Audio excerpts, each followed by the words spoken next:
Olá, pessoal! Sejam muito bem-vindos ao Jus Resumos. Na aula de hoje, vamos desmistificar um conceito fundamental do processo civil e a competência. Entenderemos sua definição mais atualizada e exploraremos os principais critérios de determinação da competência, com foco no critério territorial e suas aplicações no Código de Processo Civil. Competência e a medida da função jurisdicional.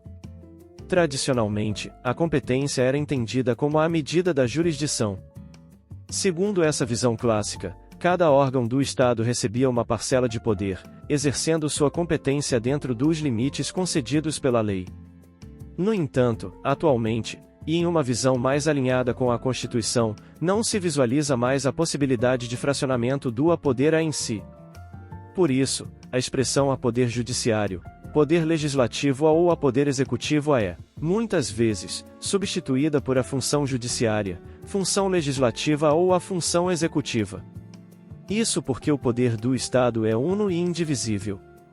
Nesse sentido, podemos afirmar que a competência é o pleno exercício das funções jurisdicionais por um órgão do poder, em um determinado caso concreto, nos limites estabelecidos pela lei.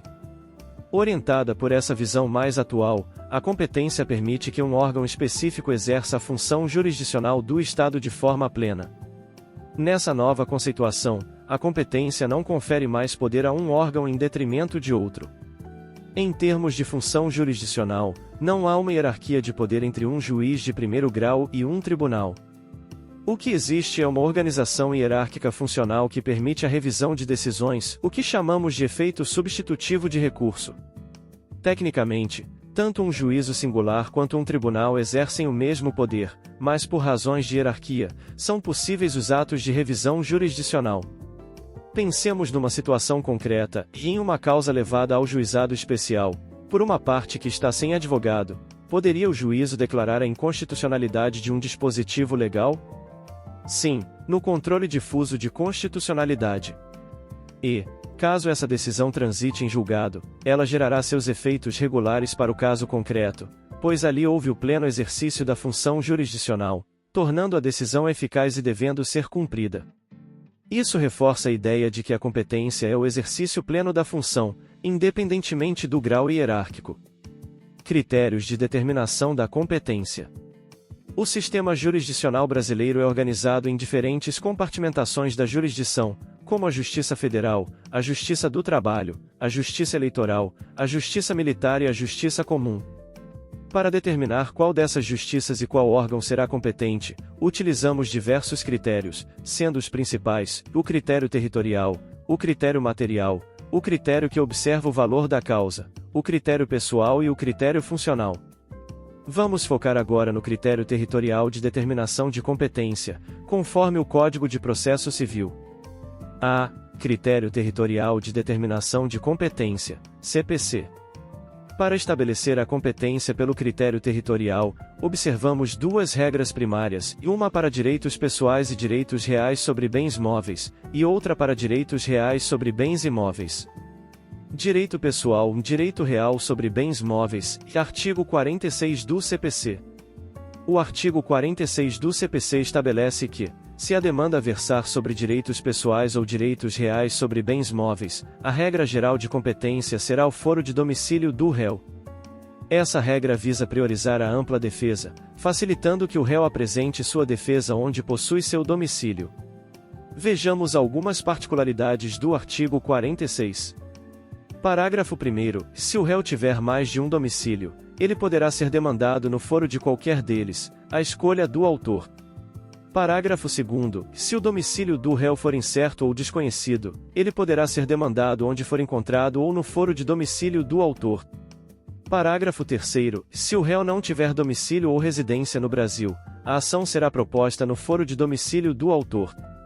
Se o autor também residir fora do Brasil, a ação poderá ser proposta em qualquer foro. Parágrafo 4º. E havendo dois ou mais réus com diferentes domicílios, eles serão demandados no foro de qualquer um deles, à escolha do autor.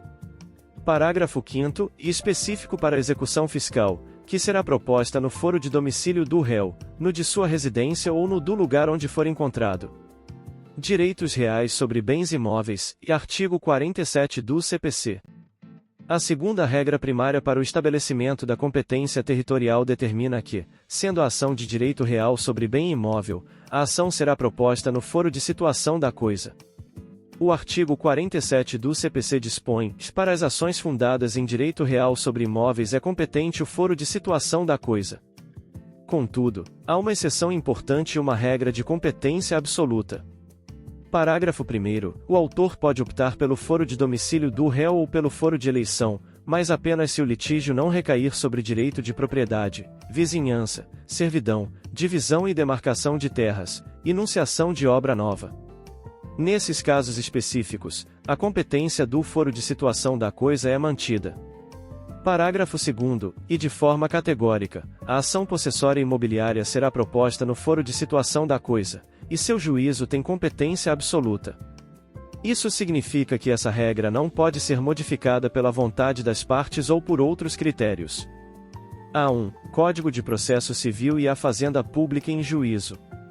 Um ponto crucial a se notar é que a administração pública ou fazenda pública não possui primazia de competência territorial no novo Código de Processo Civil.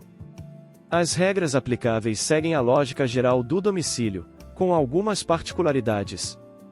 O artigo 46, parágrafo 5º, do CPC, que vimos antes, já indica isso. Para a execução fiscal, a regra de competência é ditada pelo domicílio do demandado ou executado, não pela fazenda pública. O artigo 51 do CPC trata das causas em que a União é autora ou demandada. Se a União for autora, o foro competente é o domicílio do réu. Mas, se a União for a demandada, a ação poderá ser proposta no foro de domicílio do autor, no de ocorrência do ato ou fato que originou a demanda, no de situação da coisa ou no Distrito Federal.